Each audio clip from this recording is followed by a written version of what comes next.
Welcome to Paradigm Shift Parenting, a podcast for women who make their lives better by first making themselves better. At Paradigm Shift Parenting, we believe that self-improvement is the highest form of self-care. Each episode, we're going to either shift our mindset about something, explore the myth that motherhood and martyrdom are synonymous, replace the oh-so-trendy victimhood mentality with a healthy dose of accountability and responsibility, or simply explore the shared experiences of modern motherhood. I'm your imperfect host, Binky Bell, and I'm glad you're here.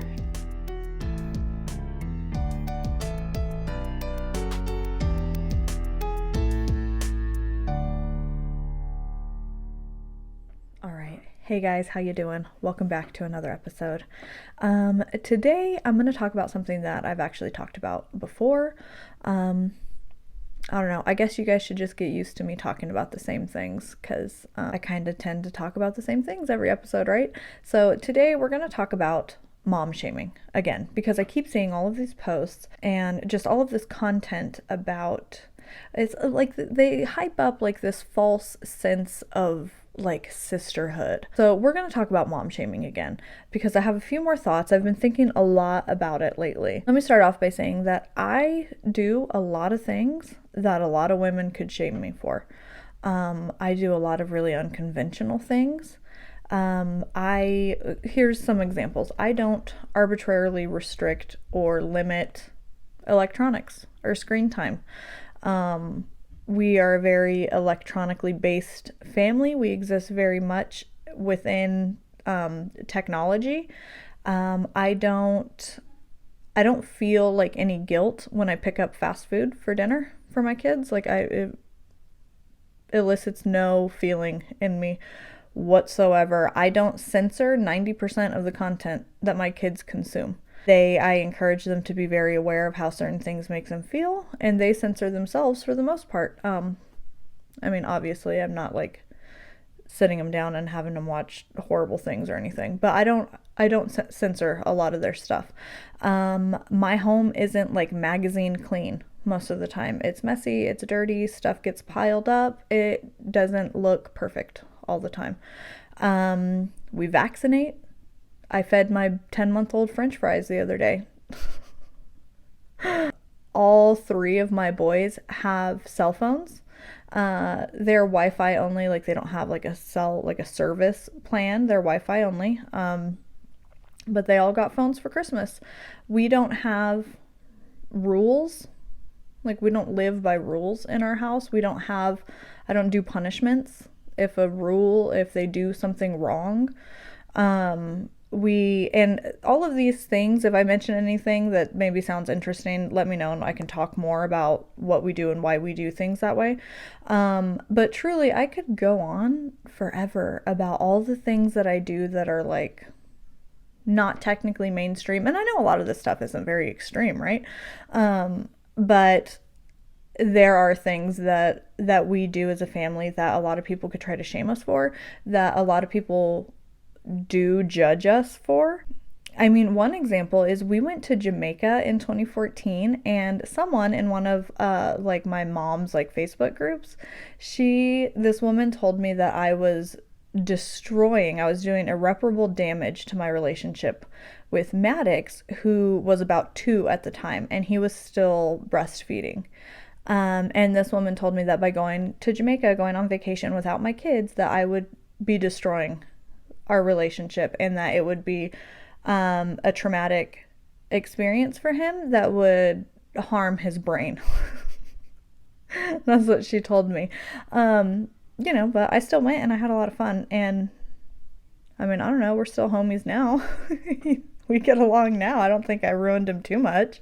So the thing about mom shaming is that everyone online, we talk about mom shaming and we say that the way to end mom shaming is to stop doing the shaming, right? We have to wait for everybody, all the meanies, to stop having opinions. We need people to stop voicing their opinions and stop making mothers feel ashamed. And you could do that, but it's not going to work. You'll spend your entire life waiting for everybody to stop shaming, right? It's not a good strategy. I mean, people have opinions and they're entitled to them, even when their opinions are stupid, even when their opinions are mean. People are going to judge. It's human nature. We make judgments and assessments on everything all the time. You don't necessarily have to voice them all the time, and some people do, but whatever. People are going to do what they're going to do, right? Here's the thing. I know how to stop the shaming, the mom shaming. I have the solution. I know what it is, okay? The real solution, again, is to stop giving a shit. Stop caring. Stop. And the way that you do that, the way that you stop caring so much, is with intention. Intention. Because here's what happens. When we do things unconsciously, when we're living unconsciously out of routine, out of habit, when we're living out of patterns and paradigms that are maybe passed down to us because we've never thought to question them, we do things and we say we do them because that's just the way I am.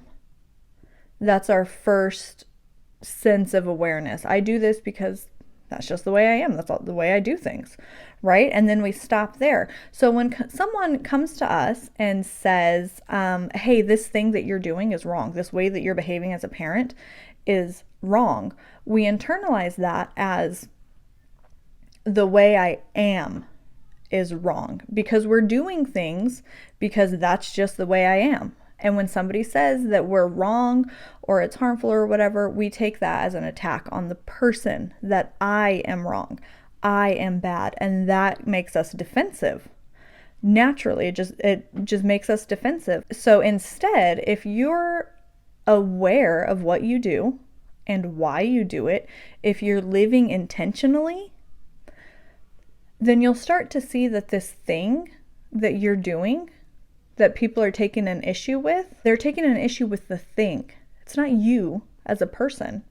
It's not you. And that alone is going to make people's opinions feel less personal. It gives you just a little bit of space to exist in where you can understand that they're taking an issue with something that you're doing, not how you are as a person. That allows you to start thinking a little bit more critically about what you're doing, right?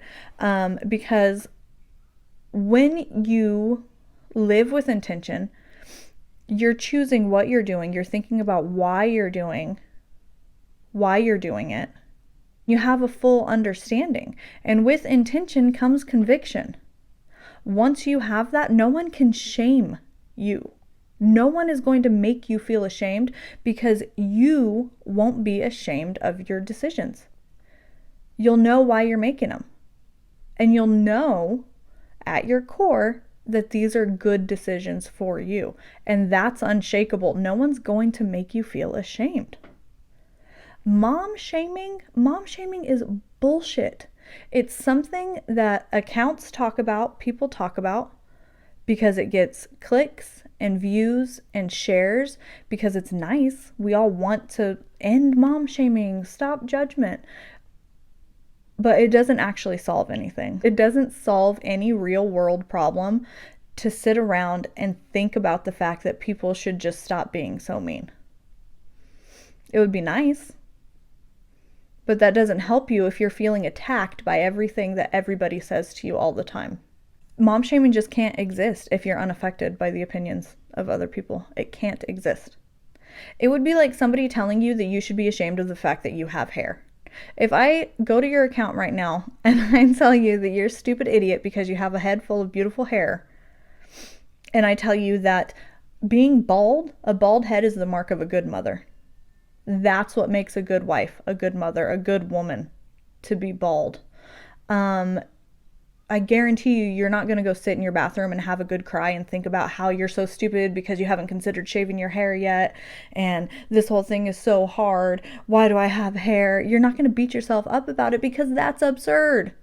That's fucking absurd. It doesn't make sense to you because you're totally comfortable in your decision to have hair, right? Oh, God.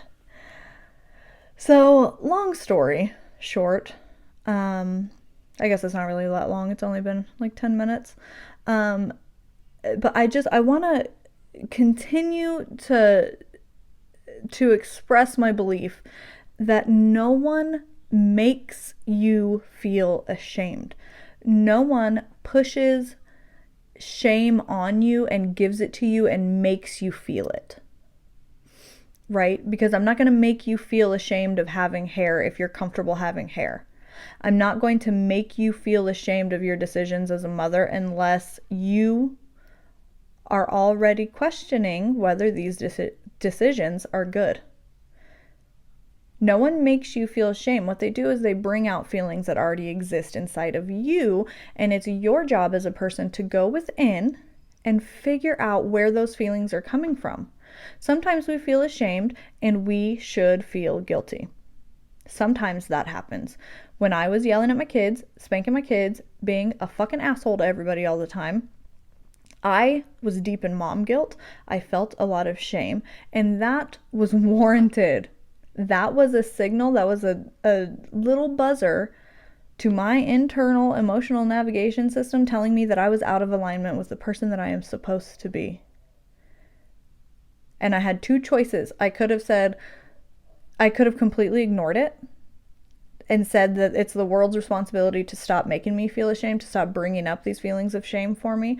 Or I could have gone within and figured out where they're coming from. Sometimes, often, what happens is we feel ashamed and there's really no reason.